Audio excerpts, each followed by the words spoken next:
शुक्ला ब्रह्म विचार सार परमा मध्या जगत व्यापिनी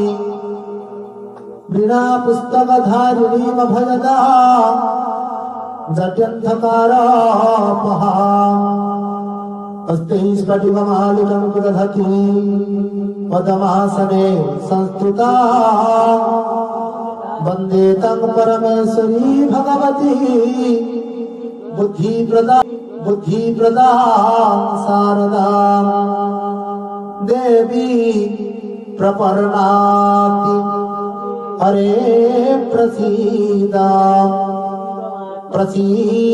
माता जगतोऽखिलस्य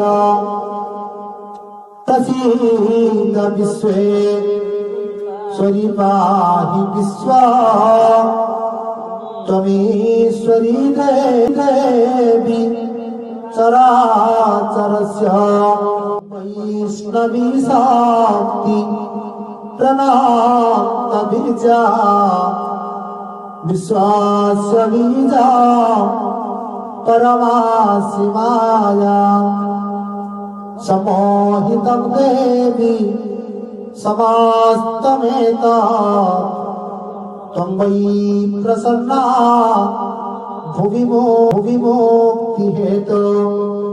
ओं विश्वेश्वरी त्वं परिपासि विश्वात्मिकं धारयसीति